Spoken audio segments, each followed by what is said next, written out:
Olá para quem está assistindo esse vídeo, meu nome é Emerson Volaniuk, eu sou médico especialista em clínica médica, também tenho pós-graduação em nutrologia pela Associação Brasileira de Nutrologia e trabalho aqui em Curitiba principalmente no tratamento clínico de pacientes com obesidade. Então, nesse vídeo, eu pretendo explorar um pouco sobre as opções terapêuticas que nós temos para esses pacientes. Então, a principal opção terapêutica, que é o que hoje em dia mais a gente vê falar, né, até no meio médico, de médicos que estão tratando obesidade, ou até no meio leigo de pacientes que usam sem prescrição médica, são os agonistas do GLP-1. Então, a gente tem aí três substâncias, né? A gente tem o semaglutida, a gente tem o dulaglutida e a gente tem o semaglutida. Semaglutida, liraglutida e dulaglutida. Então, o semaglutida, que o nome comercial é Ozempic, só tem ele mesmo, é a medicação que a gente deve utilizar de escolha no tratamento da obesidade. Por que que a gente deve escolher o Ozempic? Porque nos estudos, a gente tem um grau de segurança do Ozempic de chegar em doses de até 2,4 mg por semana. Por que que a gente ainda não está usando essa dosagem aqui no Brasil? Porque ainda fica muito caro para o paciente. Mas se o paciente tem essa disposição de fazer o uso dessa medicação, nessa dosagem, não tem problema nenhum em você oferecer. Outra coisa que é um ponto positivo dos agonistas do GLP-1 é que ele previne e trata o diabetes mellitus. Então, a gente sabe que a incidência de diabetes tipo 2 é muito grande nessa população. Então, não só você pode e deve escolher como primeira opção no paciente que tem diabetes, como você também está prevenindo que esse paciente evolua para um diabetes, né? Outra questão que leva a gente a escolher o Ozempic é a questão de ser uma vez por semana, enquanto o liraglutida, que é o Saxenda ou Victoza, você tem que fazer todos os dias a aplicação. E esse paciente pode vir a desistir do tratamento por ter que fazer todo dia. Outra questão é que se você for utilizar a dose plena desses medicamentos, se você for utilizar a dose de 3 mg dia, que é a dose preconizada, anti-obesidade, né, em bula do Saxenda, você vai ter que fazer um escalonamento gradual dessa dose, né, que vai demorar pelo menos um mês, e você vai ter um custo depois agregado ao tratamento muito maior. No Ozempic, a gente observa que na associação com outras drogas orais, principalmente os psicotrópicos, que a gente vai falar adiante, ele tem um efeito sinérgico e você consegue bons resultados com uma aplicação semanal de 0,5 mg, tá? 0,5 a 1 mg. Tem pacientes que respondem bem até 0,25 mg. Então, não tem por que a gente não escolher essa medicação, tá? O dulaglutida fica reservado aos pacientes que não conseguem se aplicar o Ozempic, porque ele vai ficar um pouquinho mais caro que o Ozempic, né? Principalmente se você for fazer a contagem de cliques. Então 0,5 mg equivale a 36 cliques na canetinha. Então o dulaglutida entra como uma opção só nesses casos, é muito pouco utilizada. Eu tenho resultados de pacientes que perderam, um paciente que perdeu 30 quilos em uso de dulaglutida. Então não dá para dizer que o dulaglutida não é bom. E ele prefere porque ele compra as canetas avulsas, uma por semana.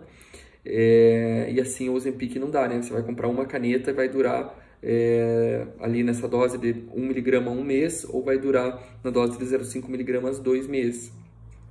Então você individualiza, né? Eu acho que é uma medicação que o único efeito colateral que a gente vê são os efeitos gastrointestinais, é náusea, o paciente refere náusea, e no começo, em geral, eles não se importam, a maioria dos pacientes não se importa dessa náusea inicial, porque isso até dá um plus no tratamento, dá uma animada, e a constipação intestinal, principalmente quando a gente associa com outros medicamentos que também constipam, como a bupropiona ou a sibutramina, né? Ou outros ISRS, né, serotoninérgicos, que também podem piorar o efeito de constipação do Ozempic. Falando em constipação do Ozempic, a gente tem o Orlistat, que é uma medicação que a gente deve sim utilizar junto com o Ozempic. Ele tem um efeito sinérgico muito interessante, principalmente na diminuição da constipação. E se o paciente fizer o uso, a ingesta de gordura, ele vai ter uma diminuição da absorção de 30% dessa gordura. Então, com o Ozempic, ele vai ter uma diminuição de tamanho da refeição, mas às vezes ele vai comer pequenas porções gordurosas. Se você associa o Orlistat, pelo menos você tem não só o contrabalanço da constipação do Ozempic, mas você tem também um efeito de que ele vai observar nas fezes a qualidade da alimentação dele.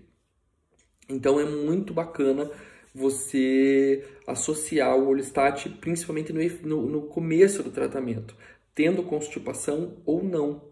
Quando o paciente usa o Ozempic, o semaglutida, ele já vai comer menos, então ele não vai ter aquele efeito do paciente que antigamente fazia uso do Orlistat em monoterapia, que é um paciente que ainda estava em perfil hiperfágico ou estava num perfil de compulsão alimentar comendo muito.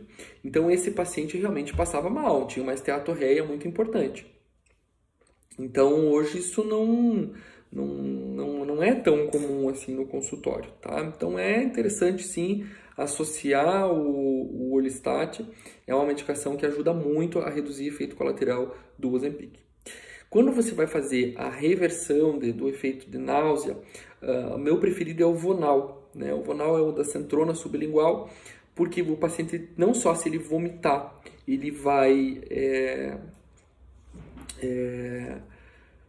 ficar com o comprimido já absorvido, né? Se ele tomar, por exemplo, uma bromoprida, um Plasil, ele vai vomitar, né, o comprimido. O Plasil, né, gente, é praticamente proscrito, é um remédio que realmente dá muita liberação extrapiramidal, acatesia, é um remédio que não precisa, né? Se você quer usar um procinético, então usa a bromoprida, né, como procinético. Ela vai ter um efeito que o Vonal não tem, né? O Vonal, ele é basicamente antiemético, né? Não tem muito efeito procinético. O Ozempic, ele é anticinético, né? Então ele vai realmente retardar o esvaziamento gástrico, que é um dos efeitos que ele tem, tá? Então o Ozempic, além de ter esses efeitos gastrointestinais, retardando o trânsito intestinal, retardando o esvaziamento do estômago, a gente tem efeitos do GLP-1 sobre o próprio centro do apetite. Ele age sobre a própria melanocortina, ativando essa região responsável pela saciedade, né? Então, qual que é a diferença entre saciedade e saciação, né? Então, a saciedade é quando o paciente ele fica tempo, né, entre refeições sem comer. Então, ele ficou mais tempo saciado. E a saciação é ele abandonar a alimentação enquanto ele está comendo. Então, ele come menos, né, no prato que ele se serviu, por exemplo. Então, é uma estratégia muito interessante para o paciente que usa o Ozempic, ele começar pelas legumes, pelas saladas e pela proteína, tá? Já fazer um acordo com esse paciente de não tomar refrigerante, né? A não ser que seja refrigerante zero, e também de evitar as frituras.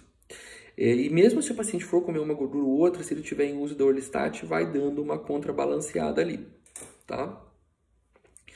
Então, se o paciente fizer ingesta de legume, de verdura e proteína, então ele vai ter o efeito da saciação da refeição, porque a proteína, como ela tem uma digestão mais difícil, né? E o legume que dá volume com pouca caloria, é muito interessante para essa refeição, tá? E aí, o carboidrato, isso é uma coisa minha mesmo, eu prefiro manter fora dessa refeição, porque o paciente tem muito mais facilidade em fazer lanches com carboidrato, seja um pãozinho, seja uma fruta, seja uma tapioca, né? E ele gosta muitas vezes de poder comer o carboidrato nessas situações, tá? Carboidrato excelente para a gente colocar nas refeições. É claro que isso é um assunto para a gente falar de dieta, mas já que a gente está falando de Ozempic, capacidade gástrica, né? A gente procurar carboidratos que tenham bastante volume e pouca caloria. Então, você tem um efeito sinérgico aí, né, da dieta com a medicação. Exemplo, arroz, né? Arroz integral tem um efeito de saciação excelente com feijão, né? A combinação dos dois tem todos os aminoácidos essenciais que a gente precisa numa refeição. A batata inglesa, que muitas vezes as pessoas acham que a batata inglesa é vilã, né? Não, a batata inglesa assada ou cozida, ela é super pouco calórica, dá para você fazer um bom volume também na refeição, tá? Evitar, principalmente, massa, macarrão, a mandioca, que são mais pesados assim em calorias, tá? Bebida na refeição, pode sim tomar bebida, de preferência água, né? Eu gosto também de orientar água com gás, e além disso, água com gás e limão, porque o paciente gosta, às vezes, de refrigerante, estava acostumado a tomar refrigerante, a água com gás e limão ele tem esse efeito de palatabilidade, né? E o Ozempic tem por si só um aspecto de que o paciente começa a preferir alimentos mais azedos e frescos. Então, ele tem uma boa aceitação a essa mudança, né, do suco ou do refri para água com gás e limão. Ou mesmo água com gás, né, porque o gás também tem um efeito de distensão gástrica, né, e também faz com que o paciente fique saciado mais rápido. Então, são estratégias que você vai utilizar no paciente que está em uso do agonista do GLP-1, tá? Então, falamos aí sobre dieta nas refeições principais, né? Falamos aí sobre o Orlistat, que é uma excelente medicação para atuar em conjunto. E agora a gente vai falar sobre a metformina. Então, no paciente que tem a dosagem lá que nós falamos no vídeo anterior de glicose elevada e insulina elevada, muitas vezes em uso do Ozempic, ele vai ter um aumento da insulina, porque ele faz um aumento da secreção pancreática de insulina também. E também faz um aumento da sensibilidade periférica da insulina, mas não é a sua principal atuação. O melhor medicamento para resistência insulínica ainda é a metformina. E você pode sim associar a metformina ao Ozempic, fazendo com que haja uma potencialização do resultado desse tratamento em uso da metformina, tá? Você pode começar com a metformina, o Glifage XR de 500 mg e ir aumentando a cada consulta mensalmente até você chegar numa dose de 2 gramas a dia, tá? Se o paciente já controlou o índice Roma, está com um índice Roma menor que 2,8, está perdendo peso, você não precisa avançar na dosagem, tá? Você pode manter uma dosagem de 500 mg, 1 grama a dia de metformina. Se o paciente continua tendo glicose de jejum alterada, a hemoglobina glicada dele está acima de 7, né, você vai continuar progredindo a dose da metformina, porque é o remédio que mais baixa a hemoglobina glicada. Por mais que tenha todos esses outros novos antidiabéticos, a metformina ainda isoladamente consegue fazer com que haja uma queda de 2 pontos da hemoglobina glicada junto com uma dieta ajustada. Então, é uma medicação segura, eficaz, eficiente e barata e que você pode sim associar ao agonista do GLP-1. Outra medicação que vai muito bem com o Ozempic, né, é a bupropiona com naltrexona. Então, tem alguns profissionais que evitam de usar a bupropiona com naltrexona junto com o Ozempic, porque o bup com naltrexona, para quem não sabe, né, nos Estados Unidos ele tem de linha, né, o Contrave, e o Contrave tá para chegar no Brasil, se eu não me engano, ainda esse ano, 2022. Acredito que vai chegar com um preço bem elevado nas farmácias. Seria uma combinação fixa de bupropiona com naltrexona de liberação controlada, que é coisa que a gente consegue ainda assim fazer na farmácia de manipulação, né? A gente coloca lá bupropiona, normalmente uma associação de 45 de bupropiona para 4 de naltrexona, em cápsulas de liberação prolongada. O paciente toma uma pela manhã e uma depois do almoço. Evito de colocar esse remédio para o paciente à noite, porque a bupropiona pode atrapalhar o sono, né? Eu prefiro evitar. E quando a gente vai associar com o agonista do GLP-1, com o Ozempic, a gente usar essas doses baixinhas mesmo, porque tem um efeito sinérgico essas drogas, né? Se você começar uma dose alta, o paciente não vai tolerar, ele vai ter náusea, ele pode ter tontura, e ele pode até vomitar. Então a gente evita, tá? Então é uma combinação bem interessante. Quando que a bupropiona e a naltrexona é o psicotrópico de escolha no paciente com obesidade? Principalmente se o paciente tem depressão associada à obesidade. E nesses casos, a gente tem que chegar na dose de 90 mg de bupropiona com 4 a 8 miligramas de naltrexona 2 vezes ao dia, para ultrapassar a faixa terapêutica antidepressiva da bupropiona, que é 150 miligramas, tá? Então, no paciente que tem depressão associada à obesidade, como consequência da obesidade, que é o mais comum, e não como causa, essa medicação pode ser muito interessante de ser utilizada e deve ser a primeira escolha. No paciente também que tem um perfil beliscador, nós vemos que a bupropiona com naltrexona tem um efeito potente nesses pacientes. Então, o paciente que tem um comer emocional, um paciente que fica beliscando muitas vezes, gosta de crocantes, ele é um paciente que se beneficia bastante do uso dessa medicação e a gente observa uma diminuição desse comportamento nesses pacientes. Outra medicação que a gente pode considerar associar com o Ozempic é a própria sibutramina. Então, quando que a sibutramina ela entra como uma medicação muito poderosa? Então, naquele paciente que persiste hiperfágico, mesmo em uso do Ozempic. Então, o Ozempic é um sacetógeno, nós falamos ali no começo, ele diminui tamanho de refeição, porque ele diminui o esvaziamento gástrico, né? E isso tem um efeito terapêutico já a partir de 0,5 miligramas, mas nos estudos o efeito realmente efetivo na obesidade a gente vai ter em doses de 2,4 miligramas. Só que a gente já consegue associar ele com segurança com a sibutramina, amplificando esse efeito sacetógeno do Ozempic e diminuindo o custo para o paciente. Então, qual que é o paciente que é candidato ao uso da sibutramina? A sibutramina, por mais que ela tenha sido um antidepressivo, hoje ela não tem mais essa indicação em bula, porque ela é um remédio que, do ponto de vista antidepressivo, é muito ruim. Então, se o paciente tem depressão, a gente vai escolher outros medicamentos, né? Se o paciente está com depressão e não tem obesidade, a escolha é um ISRS, um inibidor seletivo de recaptação de serotonina, a não ser que o paciente lá tenha um transtorno bipolar e a história é outra, né? Mas aqui no paciente que tem obesidade, a nossa primeira escolha é a bupropiona. Associar a naltrexona faz com que a bupropiona tenha seu efeito anorexígeno ampliado. Mas a sibutramina, no paciente que não tem depressão e ele persiste com perfil hiperfágico, ou seja, grandes tamanhos de refeição, repete o prato muitas vezes, é aquele paciente que não come ao longo do dia e quando ele senta ele come 2 hambúrgueres, por exemplo, mesmo em uso de Ozempic, que não é comum, você pode associar a sibutramina para este perfil. Bom, quando que você vai pensar na associação, por exemplo, do topiramato?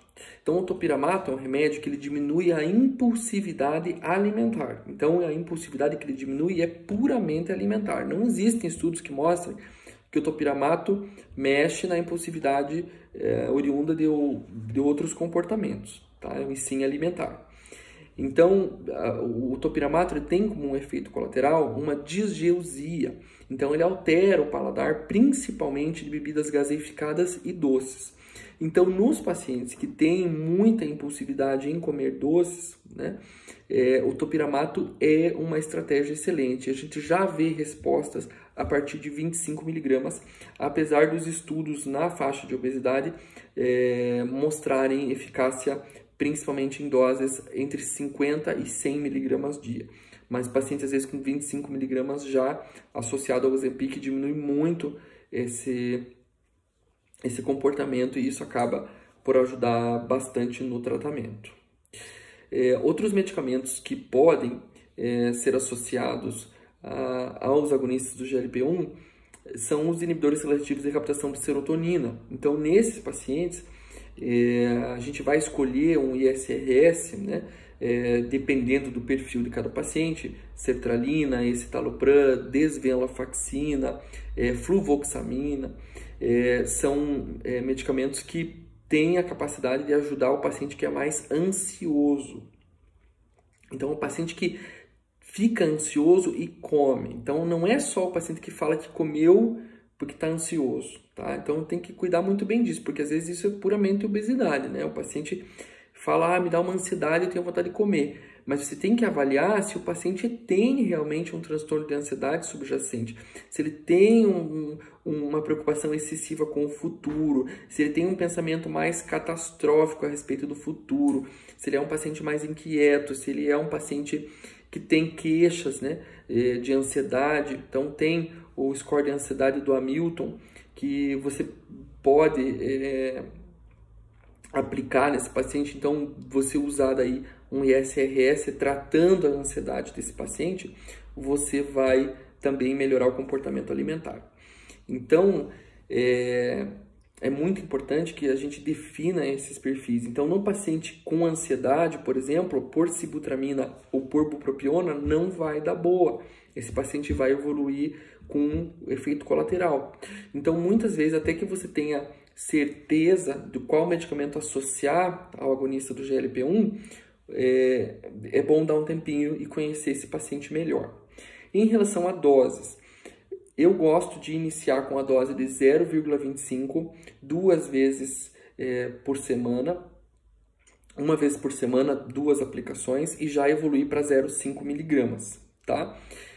No paciente que você quer que ele tenha um efeito mais rápido, começar com 0,5 miligramas uma vez por semana, desde que o paciente esteja tomando Vonal e esteja com uma dieta bem alinhada, é uma coisa que dá para fazer também, tá? Sem você causar mal ao paciente.